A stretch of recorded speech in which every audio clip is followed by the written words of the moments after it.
The views and opinions expressed do not necessarily represent those of Access Fort Wayne, the Allen County Public Library, or any other supporting group.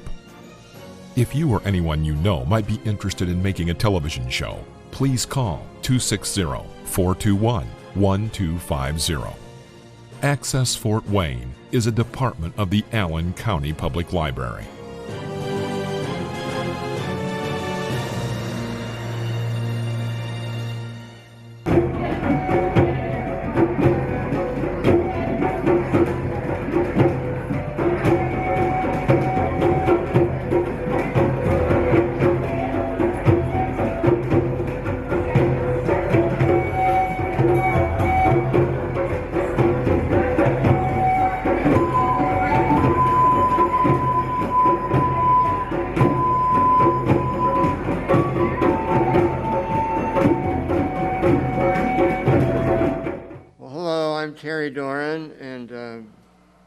Nice to be back with you all again, and I hope you're enjoying RiverDrums.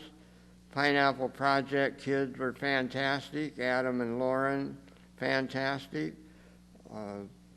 So now we're changing pace a little bit, and I just want to talk a little bit about one of my favorite people ever, Virginia Schrantz, better known to everybody as simply Miss Virginia.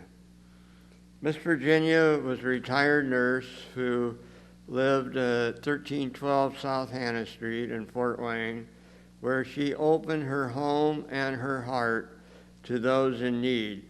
This embodies the spirit and mission of RiverDrums in a way I couldn't even begin to emulate, but she inspired me.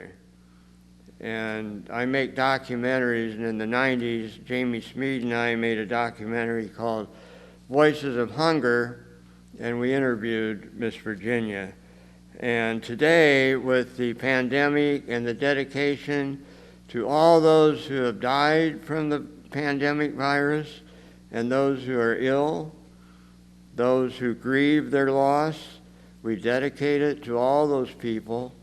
Miss Virginia seems the ideal person to pay tribute to. My ultimate goal is to establish a Miss Virginia Day. Toward that end, we did a discussion in February called Gathering Ideas for Miss Virginia Day, and we came up with a lot of different ideas, one of which is a mural. So we're hoping to get a mural of Miss Virginia somewhere on a downtown building, and that would generate interest and ultimately a Miss Virginia Day, where people would just volunteer from any simple things like mowing your neighbor's lawn to taking them to the doctor, and hopefully that would be an ongoing thing. I have come greatly to appreciate the kindness of friends and strangers with my balance condition. I can't even get up on this stage without help. And that was Miss Virginia's message. If you help people, if you open your cupboard and give people some food who need it, who are hungry, you feel better about yourself. That basically is what I learned from Virginia Schrantz. And last summer, I printed a letter in the Journal-Gazette about a Miss Virginia Day, and I talked about how my visits with her would soothe me. I am not a fan of Anthony Wayne, or the Anthony Wayne Day, so that's what inspired me to create a Miss Virginia Day.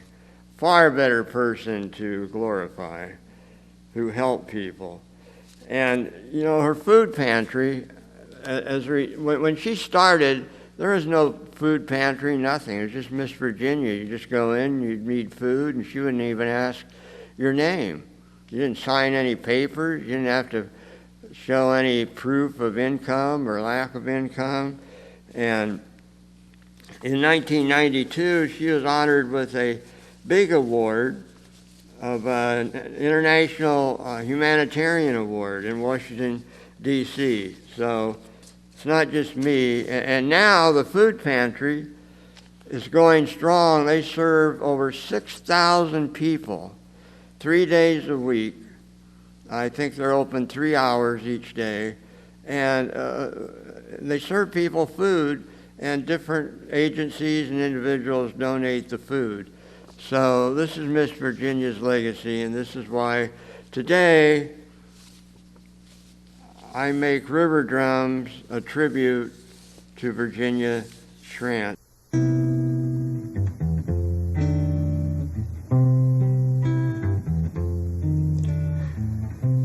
Them that's got shall get, them that's not shall lose.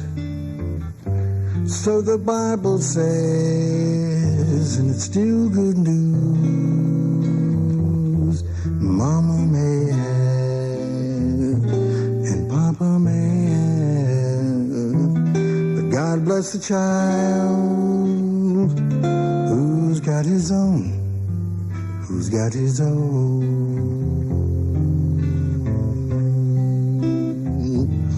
Yes, the rich get strong while the weak ones fade. Empty pockets never make the grade. Mama may have, and Papa may have, but God bless the child who's got his own, who's got his own.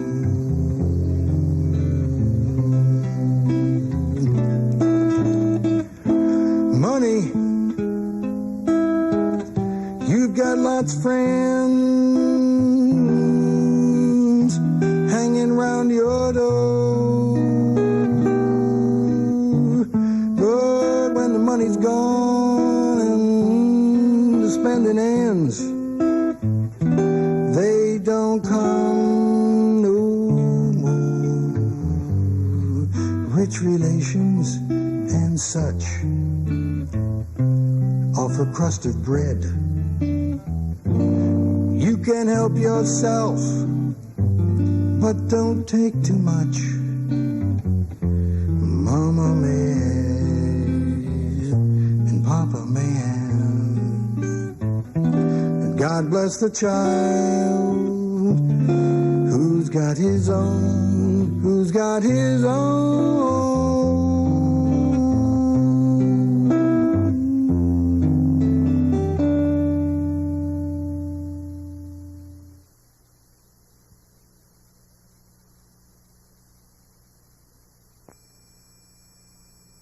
It's a peaceful existence, and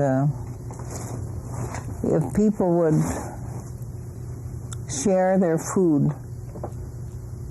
go to their cupboard and get something out to share with somebody, I'm sure that they'd feel better. You know, we get Elmhurst High School each Christmas has a collection for us, which is really a large collection. And when I look at food like that to give to people, I feel like I've eaten a full meal myself. So, where do you get your money, like when you buy the well, it's just food? by donations. We get along on just voluntary contributions. So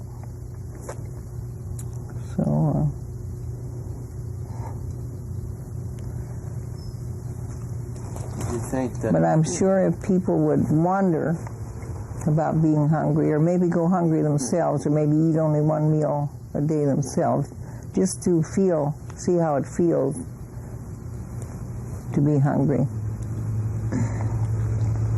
There should be some way. This would be nice if all the churches had. Of course, the churches help where we don't know maybe about, but like St. Charles, if this would be part of their church service, you know.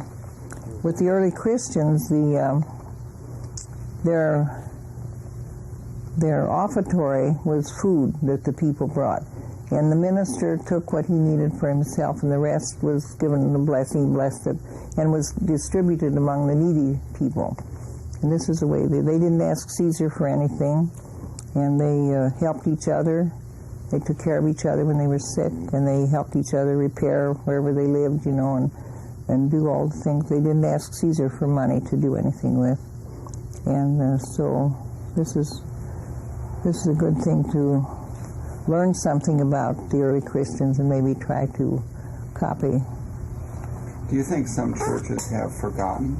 I don't know what it is. I don't really know. I guess if you'd approach the churches, this would be a good thing for you to do, to approach the ministers and the priests and ask them questions, real pointed questions, about where the money. Now, I feel that Christ Church will be, the real church will be, if the ministers and priests live like the apostles in Christ lived among the people, and not have any more than the people, not have any more possessions than the people. Now, I don't know, that would be a revolution in the church, but maybe that'll come. I think that'll come before the end of time. I think before the end of time I will find the real. That is happening in It's happening now. churches, isn't it? Oh, yes. It's happened, yes. It's happened there. A bishop who was there, he didn't want a metal staff or a gold staff. He wanted a wooden one. And he didn't have any ring to kiss. And there's some interesting things about the churches in the church in these countries where they're really getting back to Christ. They live in, this one moved out of his mansion and left that to be put into apartments for people who needed housing. And he lived in a little hut among the people. He lived like the people live. So this is, yes, it's getting there gradually. It's a slow process, but... Do you feel the government has any role? I don't know. The government, this is Roger, who's been to the soup kitchen, and he sit here and eat his soup. This is, you might get your picture taken, Roger. Here. No, I take it because I don't want to take it. You don't want it? All right. I don't like that at all. All right. Now, is these things you're bringing? Carol, this is all frozen stuff. Oh, I see. You can just set it in the kitchen then. I need a paper towel, please. Yes.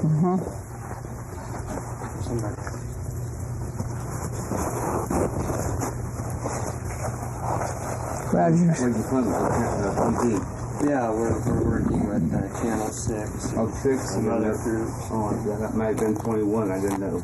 No, not 21. So. So I'll show you one other picture, and then I'll turn it over to Patty. Well, maybe I will. I thought I had a picture of her with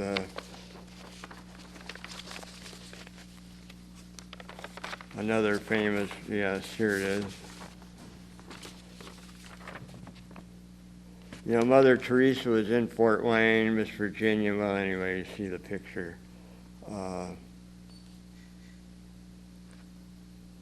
There's Miss Virginia.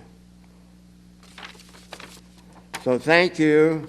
If you're interested in any part of RiverDrums coming September 14th, helping with the Miss Virginia Day, just sign in back there, and I'll give you a call. Love to. Now, Patty Hunter, Claire Bates we met in January when she appeared on Jim Getch's show about refugees. Jim is the director of Friends of the Third World. They are our sponsors. Without them, RiverDrums would not exist. And I thank Jim again for his belief in me and RiverDrums. And Claire Bates sang on that show. It was in January. And Patty and I met Claire. And Patty then wrote the song, the Corona song. She can tell you about that. She contacted Claire, and Claire turned the poem into a song. Now, Claire didn't come today because she has fans who would have come to watch her, hear her, and she didn't want to take a chance on with this pandemic. And I do not blame her or anybody who feels that way. Safety first, always. And so anyway, Patty, go ahead and tell us a little bit about your show, Patty's Page, your poem, the Corona song, and how Claire came to sing it. Well, Claire Bates herself is a wonderful singer. She does a lot of a cappella as well as work with the guitar. She loved my poem, or might say lyrics, of the Corona song, and she loved it, and she collaborated with me, and she rearranged some of the stuff and put music to it and sang it. So she also was on my TV show called Patty's Page, kind of a wonderful guest. She is a very pretty lady and a wonderful voice.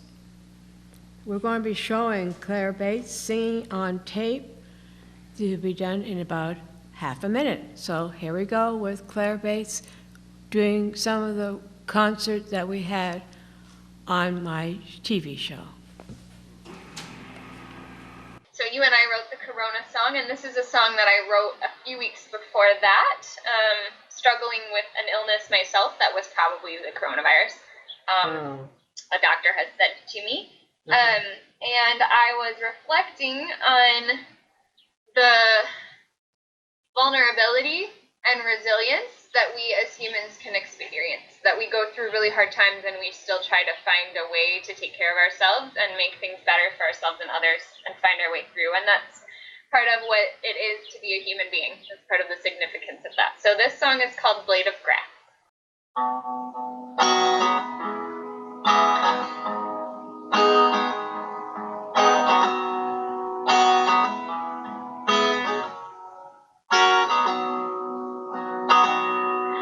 I'm here to say that I can grow in the brightest shadow. I'm here to say that I can rest in the darkest shade. I'm here to say that I am just a blade of grass, but a blade is still a blade. I'm here to say that I can grow in the brightest shadow.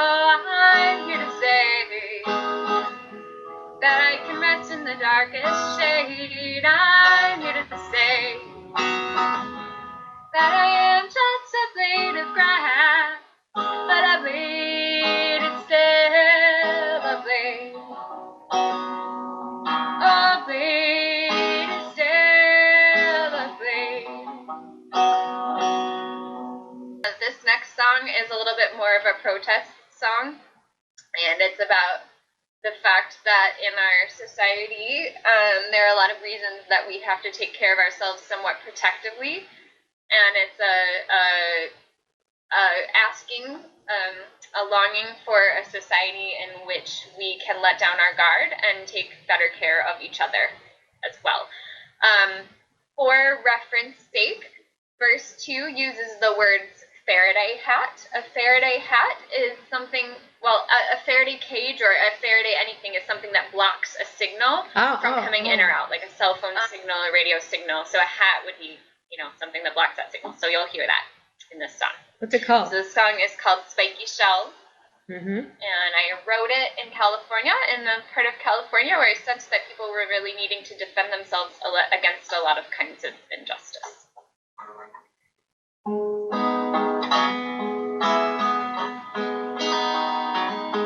You gotta have a spiky shell. You gotta have one. You gotta wear it well. You gotta have a spiky shell. You gotta have one and wear it well. You gotta have a spiky shell to live these days. You gotta have a Faraday hat. You gotta have one, that's where it's at. You gotta have a Faraday hat. You gotta have one, that's where it's at. You gotta have a Faraday hat to live these days. And you gotta have some running shoes. You gotta get used to those running blues.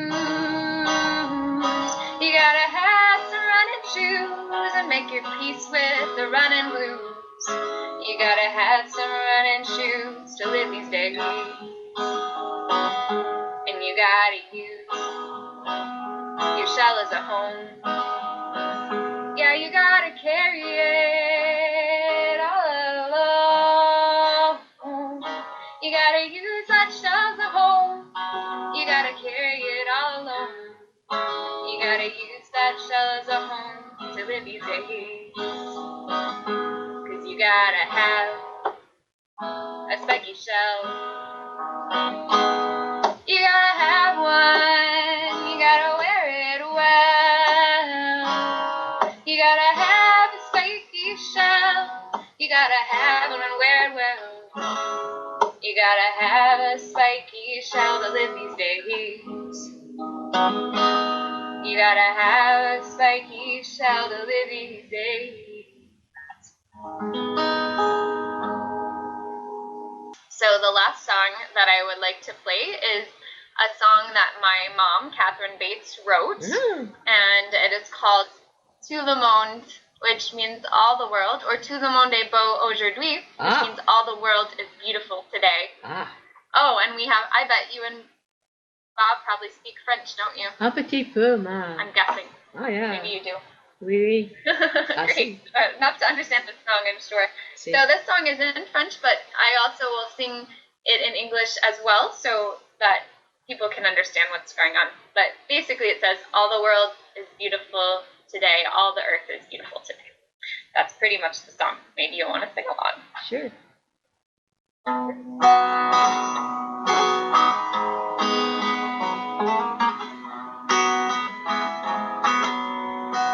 Tout le monde est beau aujourd'hui. Toute la terre est belle aujourd'hui. Aujourd'hui, tout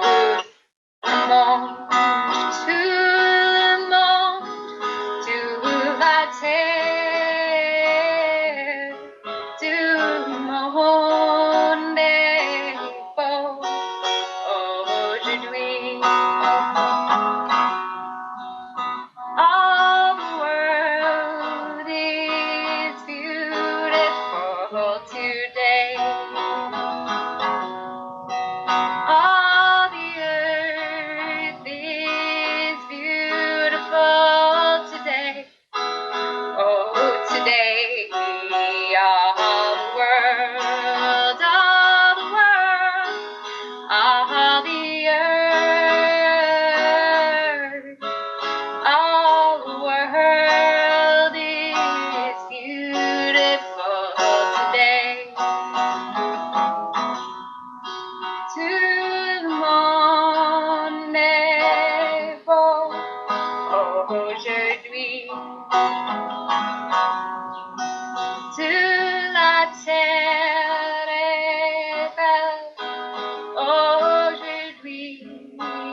Aujourd'hui, tout le monde,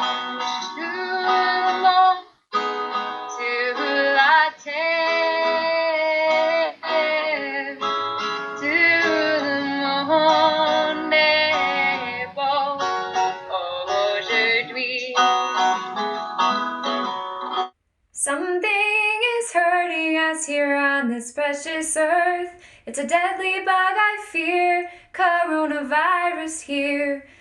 We must band together, working with each other, looking for a cure to save us and endure.